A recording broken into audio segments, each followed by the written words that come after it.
This is a video I never thought I would be making. AMC's The Walking Dead ran for 12 years across 11 seasons, and I watched all of it. I enjoyed it so much that I even picked up the comics and read the entire series. I tuned in every week to see the adventures of Rick Grimes. To see the adventures of Michonne. Alright, so it's no secret that in those final seasons, The Walking Dead started to struggle and become repetitive. It's just something that happens when a show runs for as long as it did. While I still tuned in, the show did fall further down the totem pole of my priorities, until it eventually ended in 2022. So imagine my surprise when AMC announced several spin-offs that would follow characters like Maggie, Negan, Rick, Michonne, and Daryl Dixon. At that point, I came to the conclusion that while the main show had ended, The Walking Dead would never end, instead keeping it going through various spin-offs, following all the same main characters. I decided to drop out of this universe and call it finished, in my book. However, last week, the Daryl Dixon show was added to Netflix, and I let my curiosity get the best of me. Lo and behold, it turns out, the show is really fun, and the breath of fresh air that the franchise needed. Don't worry, I'm not going to talk any major spoilers here, because if you haven't seen it, I strongly recommend you go check it out. It's only 6 episodes. So you might be asking, what is the Daryl show? It sounds ridiculous. An entire show around the guy with the crossbow from The Walking Dead? Well, for story context, in Season 9 of The Walking Dead, Rick goes missing, and Daryl spends the last 2.5 seasons of the main series searching for him. In Daryl Dixon, we see Daryl continuing his larger cross-country search for Rick that we saw him set off on in the series finale of The Walking Dead. Which I know what you're thinking, and I thought it too. This sounds pretty pointless, seeing as we, the audience, already know where Rick is thanks to his own show. However, where the Daryl Dixon show makes itself unique are through the crazy scenarios Daryl finds himself in throughout. Let's look at the setting. The Walking Dead takes place in America, primarily on the East Coast. We mostly find ourselves in the Washington, D.C. area, with the characters living in Alexandria.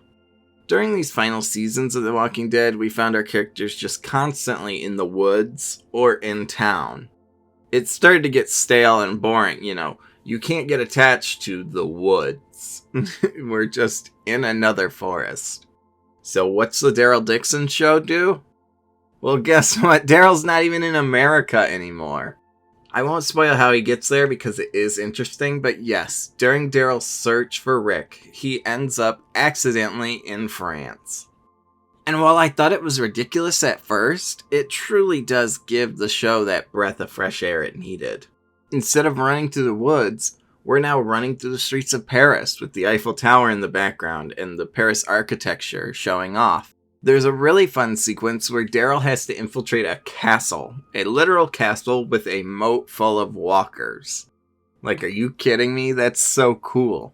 I think the people behind the show also knew that the show needed this change of setting because Daryl literally makes the remark of, "It sure beats the view from his old house."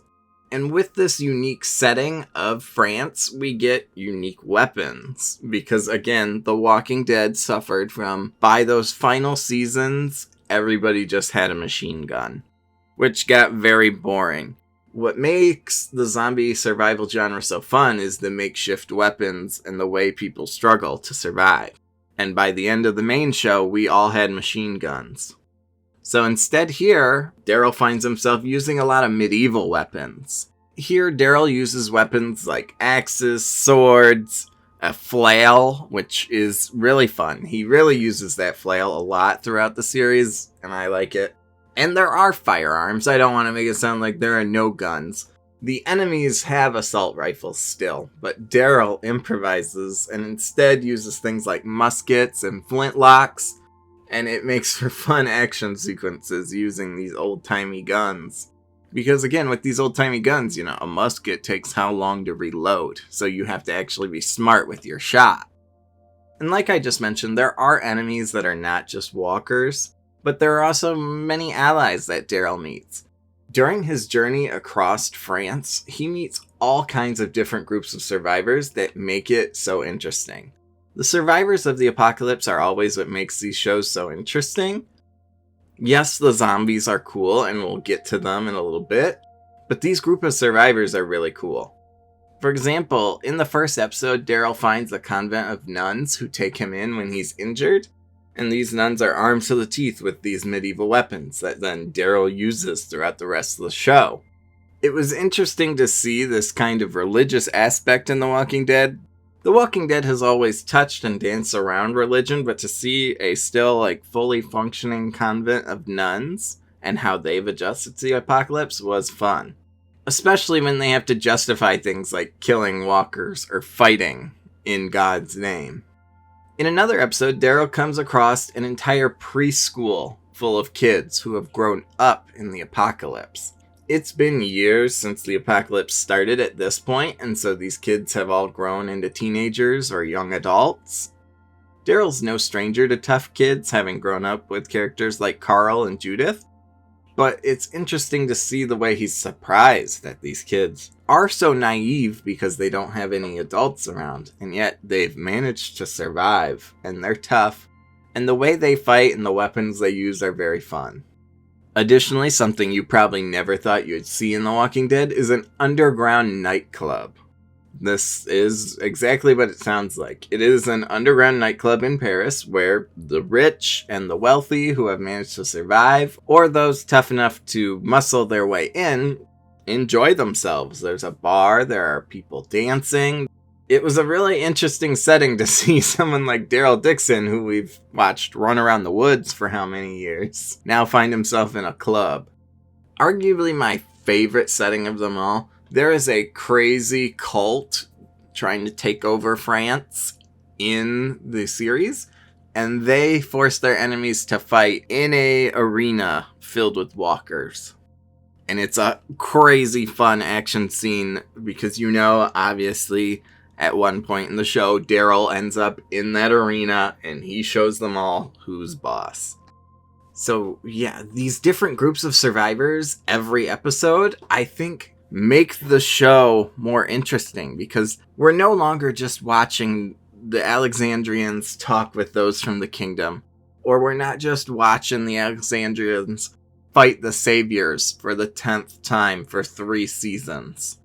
Instead, Daryl encounters a new ally or enemy every episode. Speaking of the France setting, I was also surprised how much of the show is actually in French. It's no secret that this is an American-made TV show, and so typically in American-made movies where you're in a foreign country, they all just speak English and we just hand-wave it away.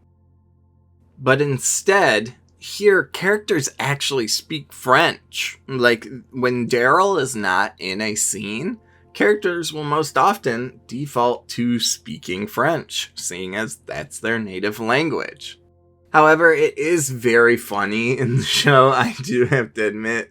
It's kind of a fault of the show, is that literally every character in France does speak English when Daryl enters a scene. It gets funny how many times they do it. They literally it's the same scene every time, where a character starts to speak French, and then Daryl or his allies say he doesn't speak French, he speaks English. And they're like, oh, I speak English too. And it's like, oh my god. So that is one bit where it is interesting how much French there is in the show. But maybe in season 2, we need to have Daryl picking up more on these French words. So I've talked about the setting, but what about the story? Well, this is a very familiar story. Again, I'm not going to get into big spoilers, but this is essentially The Last of Us. But replace Ellie and Joel with Daryl and a little French boy. You see, I mentioned before that Daryl meets the convent of nuns in the first episode, during which he meets a little boy named Laurent. And Laurent is viewed as the Messiah. People believe he is a miracle, a child born at the start of the apocalypse through strange circumstances that are expanded upon as the show plays out. And so in that first episode, Daryl is tasked with escorting Laurent across France to Paris, where there are allies. And so yes, is the story the most original? No. It is quite literally The Last of Us. Every major beat from The Last of Us happens in this. Laurent and Daryl get separated, and then Daryl has to find Laurent, and then he argues with Laurent. The bad guys want Laurent because they think he could potentially sway the vote in France.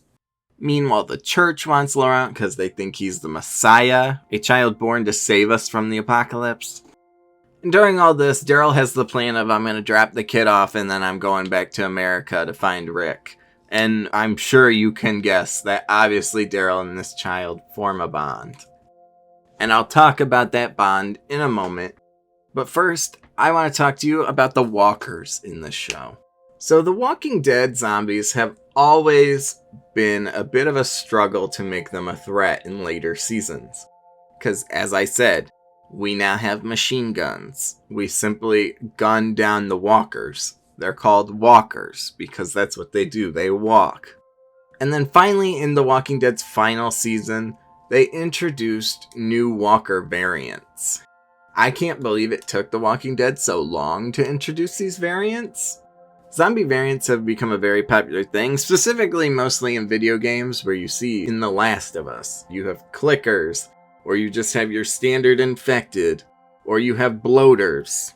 So, Daryl Dixon, seeing as it's set after the finale, does not hesitate to introduce some crazy walker variants. For example, there is a new species of walker introduced called a burner, and these are walkers who, again, it makes no scientific sense, but it's a zombie show, you have to suspend your disbelief. These burners are zombies whose blood becomes so acidic, it's like boiling acid, and it literally melts everything. Like it melts concrete, it burns people, and so these burners do introduce a new challenge for Daryl because you can't just get right on up and stab them in the head, because if their blood spurts on you or they grab you, they're going to burn you. At one point, again, talking about those crazy groups of survivors that Daryl encounters, he encounters a person who has literally created a band of walkers. He has them strung up like marionettes, doing a little puppet show, almost like the Muppets. And then these were introduced in the final season of The Walking Dead, but we have runners and climbers. They're able to, as the name implies, they run and they climb over things, which in the past, walkers haven't been able to do. So clearly nowhere is safe now.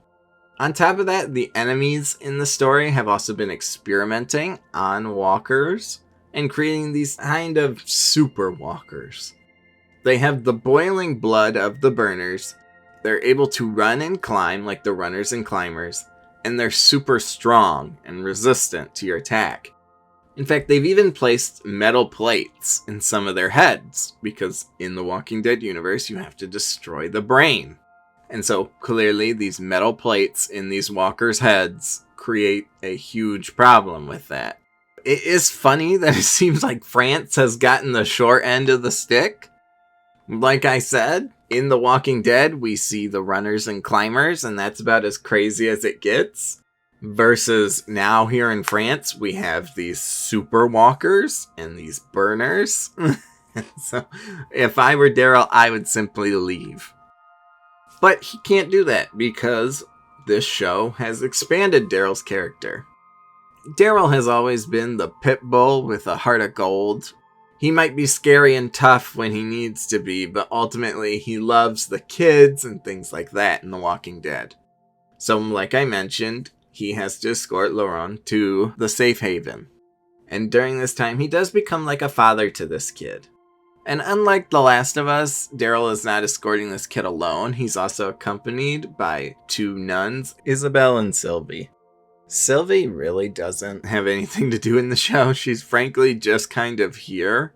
She serves a purpose in the first episode, and then I think you can count her lines of dialogue on your hand for the remainder of the show.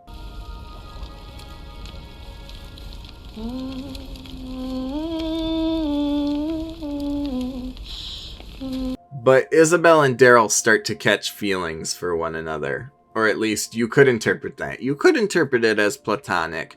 But I myself feel that maybe Isabel has feelings for Daryl, and Daryl's not sure how to feel about it.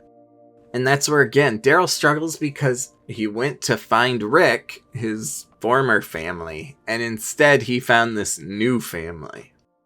And obviously, because Daryl is traveling with 2 nuns and this little Messiah boy, faith gets brought up constantly, and Daryl does kind of struggle with it at some points, because we know that Daryl is not religious. He says that at the very start of the show, and he continues to state it. But obviously, as he sees more and more good things, like the children in the preschool or the underground nightclub, he goes back and forth on maybe there is someone watching out for us. And then there are other times where bad things happen in the show, and he's like, yeah, no, you're going to tell me someone's letting this happen to us? And so it's fun to see that struggle with faith in Daryl. He has a really good moment with Laurent near the end of the series that I don't want to spoil. So again, I don't want to spoil it for you. I just wanted to talk about a lot of the highlights and almost pitch the show to you if you're at all interested. Like how I was. I got curious, checked it out, and I really enjoyed it. And I'm excited for the upcoming season 2. While I do think the name, The Walking Dead Daryl Dixon, The Book of Carol, is a crazy title, I'm excited to see Carol come in. Carol and Daryl's relationship was one of the big things of the original series that always brought people back, always brought me back, was seeing their friendship grow. So now, while we saw in season 1, Daryl went to go find Rick, it seems like now season 2 will be about Daryl and his new family in France, with Carol now searching for him. I'll be curious to see where the show goes in season 2, and I hope you'll check it out at some point as well. But those are just my thoughts on the Daryl Dixon show. It truly is the breath of fresh air, with its new setting, unique characters, and enemies, and allies, and walkers. There are so many things that set it aside from the original show that make it a breath of fresh air for the series. Thank you for listening to my ramblings about this show. Let me know what you think of the Daryl show, or just The Walking Dead in general, in the comments below. If you like what you saw here and want to see more, I talk about nerdy stuff all the time, so don't forget to like, subscribe, and hit the bell so you know when that next one's coming. Thank you for watching, and I'll see you in the next one.